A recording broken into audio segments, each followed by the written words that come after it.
Welcome to America Unfiltered with me, your host, Ellie Cohanim.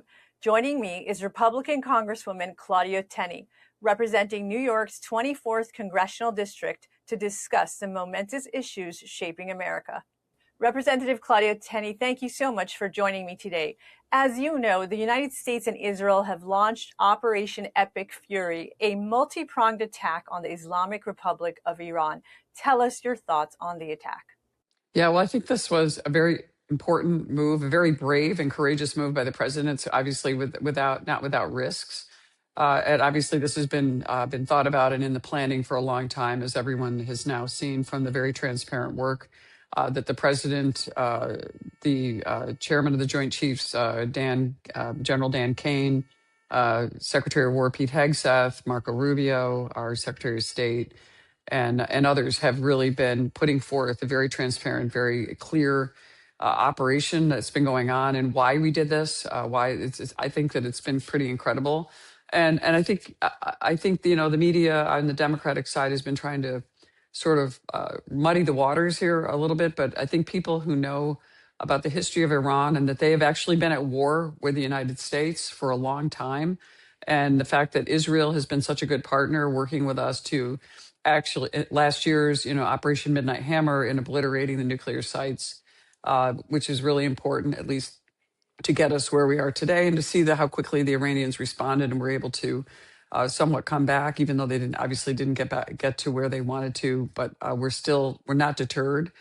There's been, unfortunately, some casualties in this, which General Kane warned us of, which is tragic, and obviously our condolences to the service members. But I think what's really important here is that this has been a threat to the United States, a threat to the Middle East, a threat to prosperity for everyone across that region. And I think that the president saw now was the time to make this move before they got even stronger and more emboldened, and we would have even a more difficult task in the future, and the risk would have been even more grave. And I think that's what people need to focus on. And I think this is not an endless war. This is not. This is actually more of a surgical strike, and I think it was brilliantly done by our military, and how quickly they've been able to. And I think it's not even been 5 days, about 5 days now at this point. How quickly they've been able to dismantle not only the nuclear ability, the domestic ballistic missile side of it, and we're able to actually move in and do even more work about taking out some of the biggest threats, including the Ayatollah and his leadership teams.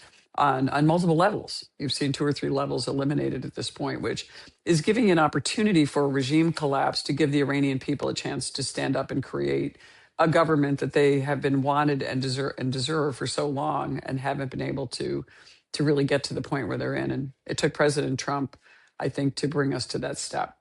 Well, and that's exactly the question I wanted to ask you next. You've worked very closely with President Trump, and I know he's endorsed your candidacy for office multiple times.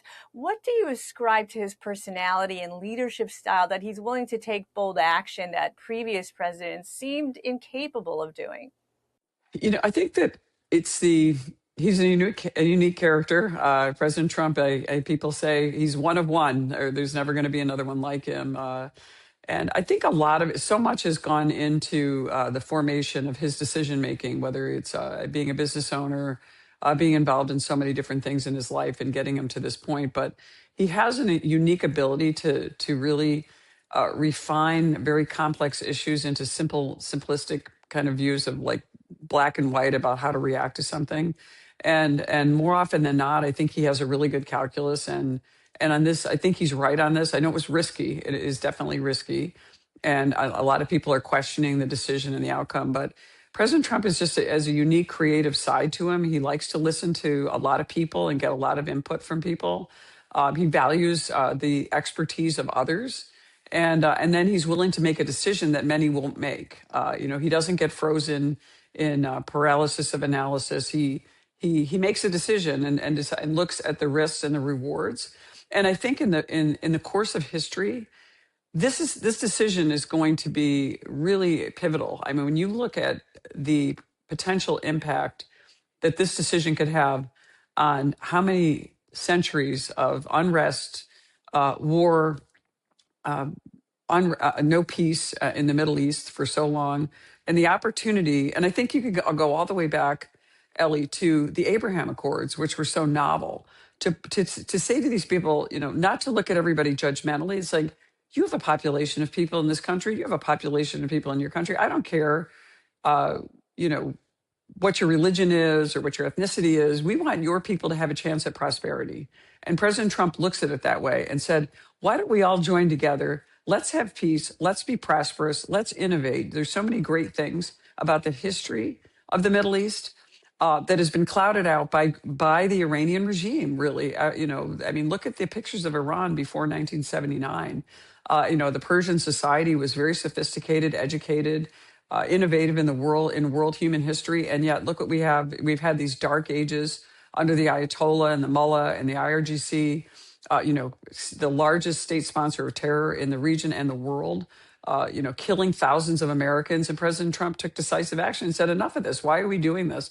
And I think it actually took away this whole false narrative that you see. That's the anti-Semitism that's been emerging, the situation in Gaza, the Palestinian Authority really having no credibility even among Palestinians and people within the Green Line in Israel.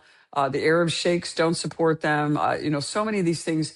President Trump was able to actually look at all of those factors and make a decision based on, let's go to another step. Let's try something nobody else has done. Let's bring people together before we continue to wait for this Palestinian Authority issue to try to resolve itself, which, guess what? It never would have. And I think President Trump recognized that. So now, in an incredible situation, you have the U.S., supporting and the Israelis going in and starting this Operation Epic Fury. And then you have a retaliation from the Iranian regime after others in the Arab nations that you might say are like maybe not allies, but supportive in some ways, or not, allowing certain things. And now here going at, they struck Oman, they struck Qatar, they've struck Bahrain. I mean, and now they're all joining forces and working with us to try to eviscerate this really evil regime that has been a dark cloud over the whole region. And I think the people see an opportunity for peace and prosperity. This isn't over yet. There's a long way to go. But I think that the early stages of this look like it's going to be a future that's going to be really just that we haven't seen in generations and probably centuries. A lot. Well, and there's a lot to unpack there. So I want to go back to something you just referenced, which is the Iranian people. You've expressed a lot of solidarity for the Iranian people, especially the women of Iran. What are your hopes for the people of that country? I think one of the greatest feminist movements or pro-women movements I've ever seen is from the women in Iran. And they're willing to stand up courageously after the murder of Mahsa Amini by the regime and other women, and the brutality against women and protesters and people standing up for peace and women's rights. They are the true feminists of our time. And those are the people that deserve our thanks, our gratefulness for their courage and willingness to die, really, for this incredible cause. And I think that they're going to be the leaders moving into this new regime, or whatever kind of government. Hopefully it will be a democratic government and something that will really help the Middle East thrive in the future. Iran is a huge country with a very large population, with a lot of resources, and also strategically important to the rest of the region. Imagine in Iran with even some kind of democratic principles, or at least some kind of human rights record for the people that they represent, the government. That would be something, really incredible in our time. Yeah, and as an Iranian woman, I couldn't agree with you more, Representative Tenny. It does raise the question. I think that many analysts expect that the United States and Israel, with the overwhelming military prowess that the two countries have, that we should be seeing a military victory. But a lot of Democrats and perhaps some new isolationist Republicans are asking the questions of what comes next. What is your thought on what should come next in that country? Yeah. Well, they're always questioning what comes next, because the isolationists, have spent a long time, ever since President Trump came into office, trying to really co-opt the America First agenda to claim that it is actually isolationist, which it's not. If we look back at the first Trump administration, obviously the Abraham Accords, intervention with President Trump taking out al-Baghdadi, al-Soleimani, President Trump giving lethal aid to the Ukrainians to prevent a war in Russia. That was all started under Biden. President Trump actually taking decisive action without forever wars, but going in and taking decisive action, using the strength and the lethality and the dominance that the U.S. military has to actually keep peace in regions, as opposed to the prolonged wars that we saw in Iraq and Afghanistan and throughout those years. So I think that what the president is trying to do is give every opportunity, and he's asked the Iranian people in a couple of speeches now, this is your opportunity, this is your moment. Now, if this regime collapses, and it appears that we're getting closer to that, it's your turn to rise up, to create a government or a republic or whatever they want to create that gives you the things that you've been wanting and dying on the streets for all these years, and really without a lot of support from past U.S. presidents. We had numerous opportunities where the Iranian people, the regime was somewhat vulnerable, and President Obama didn't react. We had the regime, looking weak, and then President Obama did the JCPOA, and then the Biden administration, rushing in billions of dollars in cash to the Iranian regime, only for them to use that for terrorism and sponsoring the Houthis and Hezbollah and Islamic Jihad and Hamas, instead of helping the Iranian people. And the maximum pressure campaign on the regime, caused the people to realize this is the regime that is not living up and serving the people as it's supposed to, as a government should. And I think that's what the next steps are. How can we facilitate? And I think you're going to see a collapse of the regime, ideally, and the people making the decision, and the leaders coming up who are in the resistance to actually form some type of government. And of course, the United States will do everything it can and use our resources to make sure that we have a stability in that process as they move from this collapse of the regime to a new type of government that would come into play. And it's not going to be a short period of time. Obviously, this is going to take some time.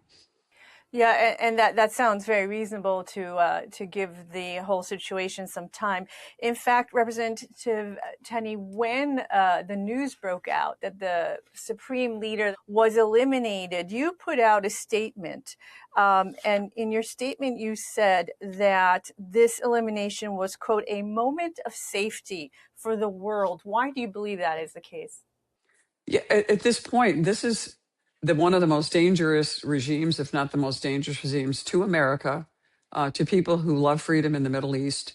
And by taking out the Ayatollah, who, by the way, and I think that it has been revealed in numerous open sources, that he was never going to consent to any terms to de-escalate his enrichment for nuclear weapons, was never going to de-escalate the creation and the continued creation of the ballistic missiles, and would not concede really on any issues that were substantive, no matter how much we tried and how much President Trump spent in I think it's almost a year of talks, would not concede to any of that. So I think that's what's really important is President Trump finally said, I drew a red line, you refused to come to the red line, and I drew the line in the sand, and now we're gonna make this happen.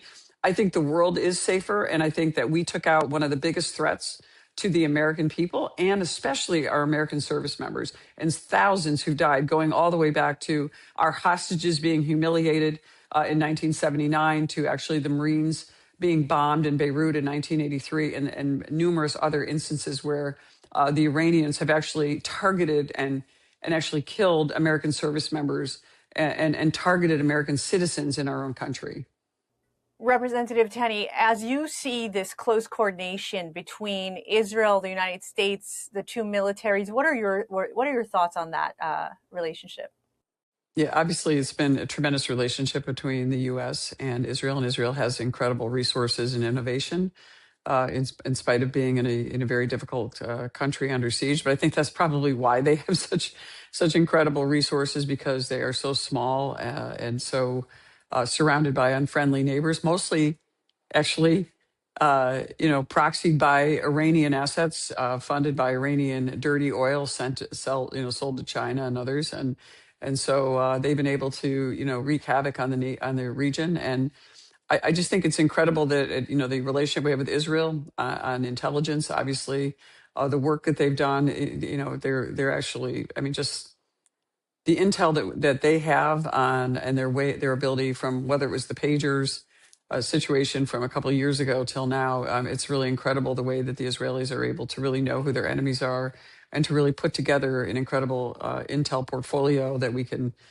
do what we were able to do and support them in this mission. But I think, you know, Israel has, we can learn a lot from Israel in terms of the future. And I think that the ability and the desire for so many of these countries to be part of an Abraham Accord type situation, even the Arab sheikhs in Hebron would like to have some kind of recognition. They actually wrote an op-ed piece in the Wall Street Journal last year about their interest in getting away from the Palestinian Authority and joining the future with prosperity, with self-determination at this point. Yeah, I couldn't agree more. And I think that everyone is hoping that after this Operation Epic Fury and the perhaps regime collapse of the Islamic Republic, as you mentioned, that after that, the region can start moving towards a more hopeful future for its children and grandchildren. Representative Tenny, I would love to also ask you a little bit about Claudia Tenney, the person. As we know, working in elected office, it takes a lot of sacrifice. And so I wanted to ask you, what was your original motivation in running for office, and what continues to inspire you as you do the work? Yeah, it's a tremendous honor to serve in this position, obviously, to represent my constituents in New York's 24th District, but also the United States of America. To serve on the most powerful committee, the Ways and Means Committee, is really a dream come true. And also now on the House Intelligence Committee and the Science Committee, all really interesting parts of my very long life that I've had. I was able to be an attorney. I ran our family business and sold the division that I was running back in 2004. It's how I sort of got involved in politics. I enjoy right now, what really drives me and what I enjoy every day is trying to solve problems, trying to help my constituents. And we have been able to do so much. I have an absolutely top-notch staff that does an amazing job. Everybody in my staff is totally motivated to trying to help the people that we represent and to try to do the best job that we can. Recognizing our constitutional principles that we revere so much from our country, the important history from our state. New York State is so incredible. And to our founders' vision of freedom and of self-governance and those principles that are so enduring and so important. And also, I have a son who is actually a U.S. Naval Academy graduate, and he's now a major in the Marine Corps. He serves in the intelligence field, and I just am so grateful that he is able to live out his dream of service too. And it's really just an incredible honor to be able to do this. I find that it's so challenging and so interesting to be in this time where we are now. A president like President Trump, which there's just no one quite like him. He's unique. He's courageous. He's willing to listen to all sides. You don't have to agree with him 100%, and often, I don't agree with him 100%, but he always incredible. He amazes me all the time with, just when I think, where are we going next? And next, he comes up with another, he hits another ball out of the park and on policy and a lot of the things he stands for. But I think what's most important, and I know, President Trump, is he cares about Americans and the American people, but he also cares about our allies, our friends, and people around the world. He doesn't like war, death, destruction, but he knows that you have to take decisive action. And sometimes you're cutting your losses, or you're actually helping for the greater good by taking an important stand and not, cowering from our adversaries. And it's a very unusual trait for someone, but he's an entrepreneur and he's a risk taker. And I think that's really what sort of the secret sauce is about him. He also has a wonderful sense of humor. And I think those are the things that make it exciting to serve in this unique time that we're in. Yeah, and you just referenced the fact that you and your family have such deep roots in the district that you represent. You ran a multi-generational family business in the region. When you look at your district today, what are the main concerns of your constituents? My district is absolutely incredible. We have some of the most important historical sites. We're going into America's 250th anniversary. So we have so much coming from the Revolutionary War. New York is an original colony. Fast forward to, Harriet Tubman's house is in right outside my district. It was in my old district, but I mean, was an incredible leader. Talk about a person of courage. And then Frederick Douglass wrote his North Star, the Abolitionist Hall of Fame, and the movement is in upstate New York. Susan B. Anthony, who fought for women's rights, is there. But we also have the Erie Canal, which was the beginning of the Industrial Revolution, and so many important things happening there. Defense supply contract suppliers in my region. The Great Lakes. I have almost the entire shoreline of Lake Ontario that is in the United States. I know one of Great Lakes are the largest freshwater body in the entire world. Really important for so many reasons that it's so historic. And yet we have a state that was once the Empire State. We don't have great governance in New York, which is why I'm even more motivated as a person that wants to help the state and help the people in that state that have made it such an incredible state. The generations of people that served our nation, that worked hard, that built our infrastructure, that built our communities, our businesses, and these incredible businesses that were all up and down the Erie Canal corridor, and then continue to stay to try to make this happen against a very hostile government, by the way, I will say, in New York and New York City, which actually impacts us in upstate New York. So I am a lifelong upstate New Yorker. It is an absolutely incredible part of the world. Not only is it beautiful and spectacular, we have some of the greatest industries, innovations, and minds in our communities, and what a great honor to serve there. And last question, when you look at the Republican Party, what's your assessment for the midterm elections, the 2028 presidential elections? Do you have any advice for your party as we head into election seasons? Yeah, I think Republicans tend to be, we are much more individualistic. We have our own views, and we tend to be, we're not really necessarily like members of a herd like the Democrats. They can stick together no matter how horrible the policy, they'll all vote for it. We have respectful disagreements, but I think sticking together and actually continuing to talk about all the achievements of last year. So much was in HR 1, the Working Families Tax Cuts, saving us from the largest tax increase in our nation's history, which is incredible, to securing our border and protecting the value of citizenship in our country. And yes, welcoming people who want to be part of this great country, not people who are going to take advantage of it, who are going to be cartel members and engage in human trafficking and drug trafficking and those types of things. But people who really want to come here to work, we welcome them, but we also have to have an orderly rule of law, which we have to have. And Republicans need to talk about it that way. And we need to actually stick together when it comes time to this, because the American people are going to see great things coming out of what we did last year. And they're also going to see a great future with our partners across all of the world, whether it's what the president has done in our hemisphere in taking out the scourge and corrupt narco-terrorist Maduro in Venezuela, to what he's doing to take out this evil empire, an evil regime in Iran, and standing up for our allies around the world. He's changing the paradigm. And I think the Republicans need to talk about that. We tend to get the media and a lot of the gossipy level, we get bogged down in those things that don't matter. We need to start talking about the things that matter to Americans, and the things that matter to growing our economy, growing our relations with our allies. And I think that's what we need to focus on. And I think we'll be fine in the midterms. And actually fighting against some of the disruption on the process side. The Democrats are trying to do extreme gerrymanders all across the country to really steal away the rights of voters to be able to vote for their representative, and create these extreme gerrymandered situations, whether it's, California, Illinois, New York did it before Texas or anyone else. And Texas is actually realigning. But I mean, look what Virginia is doing. Look what these states are doing, just because they want power, not because they care about the American people and protecting this great Constitution that we were given by our founders, which is enduring. And I think that that's what the Republicans need to talk about. Talk about the big issues. Talk about, the incredibleness and the gift that we've been given on this great country, and how we're preserving it and we're protecting it. And the Democrats are actually trying to destroy democracy. They're trying to destroy the rights of we the people by using these processes and gerrymandering and manipulating, using foreign money to manipulate our young people through social media platforms and things. There's just so much in there that I think we're trying to protect. We're trying to maximize freedom, and always remembering that we have to have security and rule of law in our communities for our businesses and our families to thrive.